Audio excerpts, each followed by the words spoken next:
சாத்தான்குளத்தில் சடைநேரி வாய்க்காலில் தண்ணீர் திறந்துவிடக் கோரி 500க்கும் மேற்பட்ட விவசாயிகள் கண்டன ஆர்ப்பாட்டத்தில் ஈடுபட்டனர்.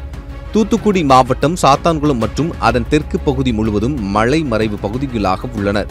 கடந்த ஆண்டு ஒப்பிடுகையில் இந்த ஆண்டு வடகிழக்கு பருவமழையின் தீவிரம் குறைந்து காணப்பட்டதால் இந்த பகுதியில் உள்ள பல்வேறு குளங்கள் மற்றும் ஏரிகள் இதுவரை நிரம்பவில்லை. இந்த நிலையில் வெள்ளநீர் கால்வாய் மற்றும் சடைநேரி கால்வாய் உள்ளிட்டவற்றில் தண்ணீர் திறந்துவிடப்பட்டிருந்தது. ஆனால் திடியூர் பகுதியில் உள்ள அணைக்கட்டில் ஏற்பட்ட பழுது காரணமாக கடந்த ஒரு வாரமாக தண்ணீர் திறப்பு நிறுத்தி வைக்கப்பட்டதாக கூறப்படுகிறது. இதனைத் தொடர்ந்து வாய்க்காலில் முறையாக தண்ணீர் திறந்துவிட வேண்டும் என வலியுறுத்தி சாத்தான்குளம் மற்றும் சுற்றுவட்டார பகுதிகளைச் சேர்ந்த 500க்கும் மேற்பட்ட விவசாயிகள், விவசாய சங்கத்தினர் மற்றும் வியாபாரிகள் இணைந்து கண்டன ஆர்ப்பாட்டத்தில் ஈடுபட்டனர். ஆர்ப்பாட்டத்தில் ஈடுபட்டவர்கள் உடனடியாக அணைக்கட்டு பழுதினை சரி செய்து சடைநேரி வாய்க்காலில் தண்ணீர் திறந்துவிட வேண்டும் என கோரிக்கை முன்வைத்தனர். ராதாபுரம் சட்டமன்றத்தை எடுத்துக்கொண்டாலும் அங்கேயும் கடைநிலை என்றே வருகிறது.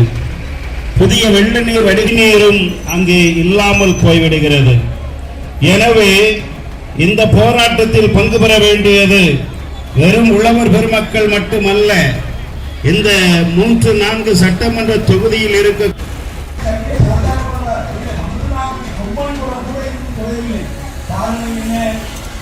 அனைத்திலும் நாம் தடுப்பணை கொடுத்திருக்கின்றோம்.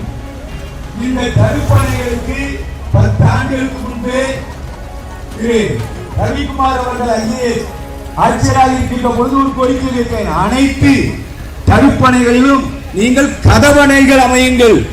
அப்படியானால்தான் கடைக்குளத்திற்கு தண்ணீர் செல்லும்.